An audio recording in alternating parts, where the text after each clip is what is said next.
We are entering into a crescendo of energy that has been building for months.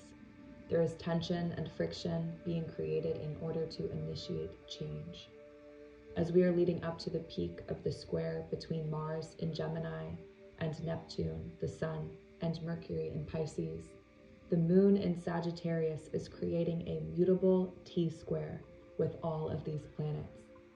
The T-square will be building in intensity all day on March 14th, and by the time it is exact at night, Mars will have finally reached 25 degrees of Gemini, the degree where it initially stationed retrograde, October 30th, and where it will square the stellium in Pisces.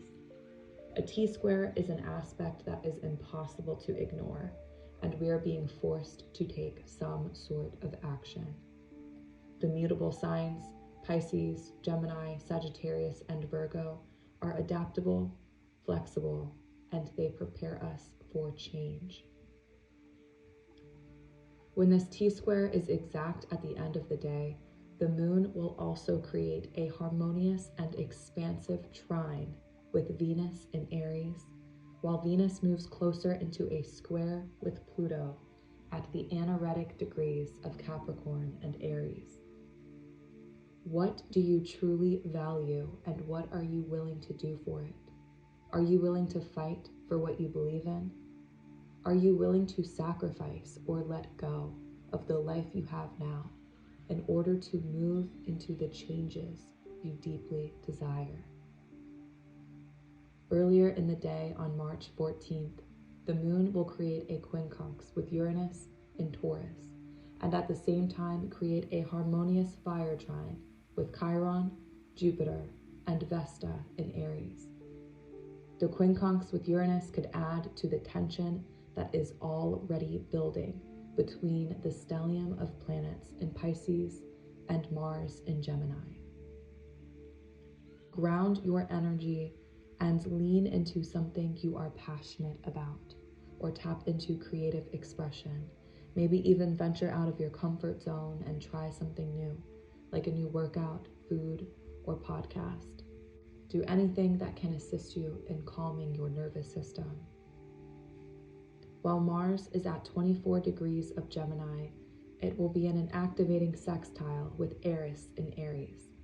Eris is known as the feminine warrior goddess of strife and discord.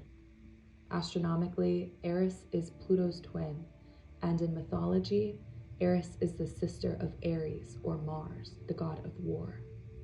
Eris willingly followed her brother into the battlefield, and she is even known to instigate war. In 2006, Eris was categorized as a dwarf planet, the same as Pluto.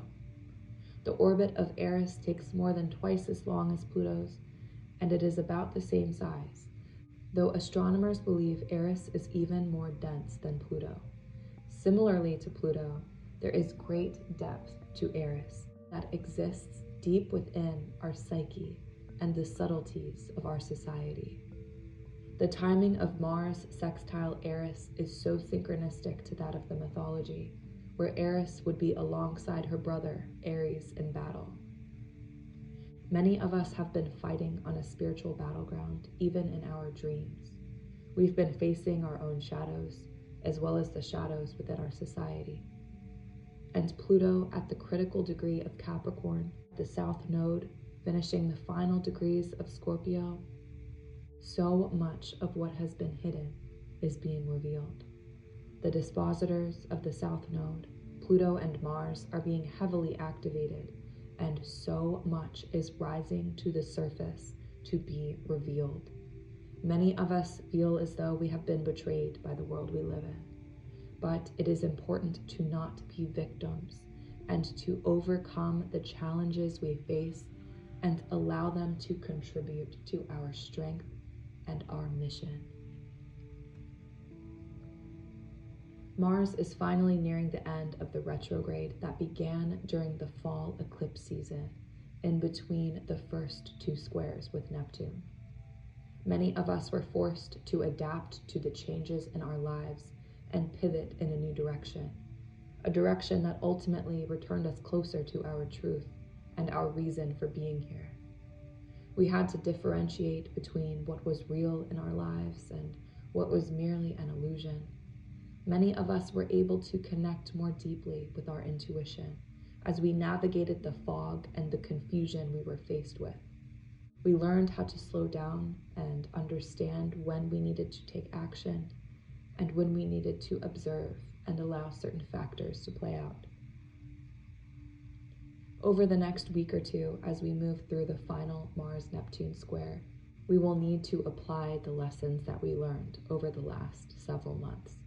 Be vigilant and have discernment, as illusion, manipulation, and deception can be alluring. Do not fall into old cycles. We are being asked to move forward.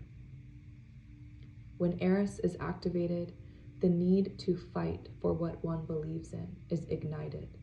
When change is needed, instability and disharmony is created.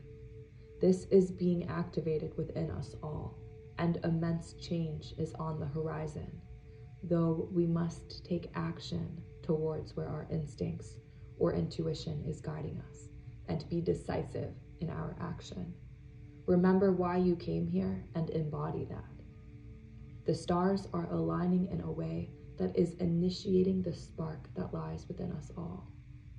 Our soul's divine blueprint that is uniquely individual for each of us is being activated, but we must take action towards where we are being guided. Do not allow the power within you to lie dormant.